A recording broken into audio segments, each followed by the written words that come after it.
Hey, this is Hunter back here again with one of my partners who's just killing it out here in Florida, and his name's Johnny.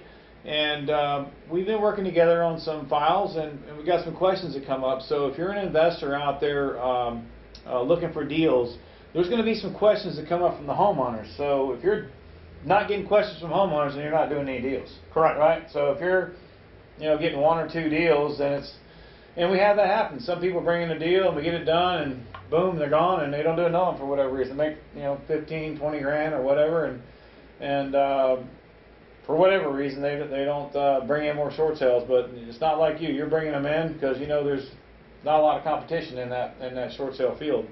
So what are some of the main questions that you have from a homeowner? The main questions that I get, everybody knows they're in foreclosure, knowing they're in foreclosure, but they don't know really what a short sale is. Okay. Foreclosures have got this wide, attention, but the short sales have got little bit of attention. So the first question is, well, what really is a short sale? Right. So when a homeowner may ask you what a short sale is, when you approach them, basically is if their property is behind on payments and the mortgage is higher than what the value of the home is, then there has to be some kind of negotiating of debt. So how we explain to the homeowner is that we'll come in and we'll negotiate your debt that's above the value of your house. Here's your debt, here's your value, and we'll short that value to be able to purchase the property and be rid of any of that deficiency. We'll talk about that in a minute. But that's a simple short sale, negotiating the debt of a property that's over leveraged, and it won't be sold unless the homeowner comes to the table with money, or the bank takes a discount, or the lender takes a discount on the amount owed on that property. And that process is free. We don't charge a homeowner anything up front, during, or after. So is there any other questions that... You can give me some example of some numbers, like if I have a $200,000 house, but my mortgage, can you just give me some examples with some numbers?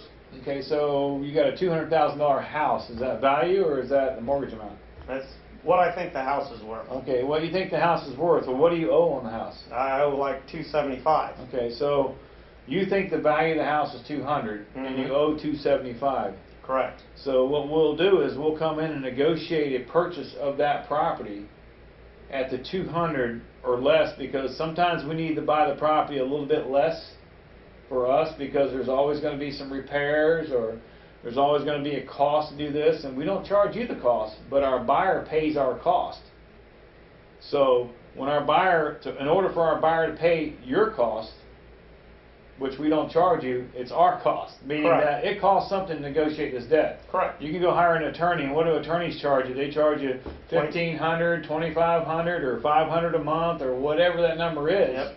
We do all this pro bono. So in order for us to do it pro bono, there has to be a reason for us to get involved. And our reasoning to get involved is to be able to buy the property a little bit less than what is owed. So you owe $275, the house is worth $200. We're going to come in around $180 on that house, or somewhere around there, to buy this property. And at that point, we'll be able to buy this thing cash and close quick once the bank releases that. And the banks do that on a regular basis. And that difference of the $75,000, that's called the deficiency, right? Yeah. There's what's called the deficiency, is the 75, the 275, and the 180, or whatever we buy. Let's just use the 200 number to make it easy. $75,000. There's a deficiency. We've done over 1,200 transactions, short sales, and nobody's ever paid that difference. The homeowners never paid it. We've negotiated it for them before in the past.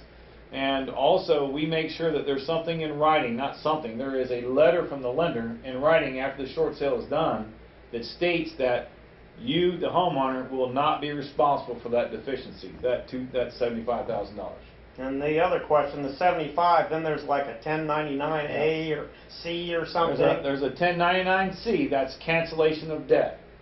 So the banks can do one or two things. They can come after you for the deficiency, or they can file a 1099 on your difference of what you owed. They can't do both? They can't do both. They Okay. can only do one. They can do either or. And the 1099-C is like you've made money. So when you get a 1099, which we just had a client get one of those, and if it's a homestead property, you can get that 1099 cancellation of debt waived, or you can get it with a good CPA, get it reduced to minimal, if no, and usually most of our clients are getting no cost for that percentage. So it depends on what you paid for your house and what you sold it for as well. Okay. So if you paid $275 or if you paid $300 for your house and you short sold it for $200, then you have what's called a short in you, like it's a stock. If you paid $300,000 for a stock and you sold it for $200,000, that's a loss. Correct. So in that loss, you get to write that off against the 1099. Okay. So you're good with that. So we're going to come back with more questions in just a minute.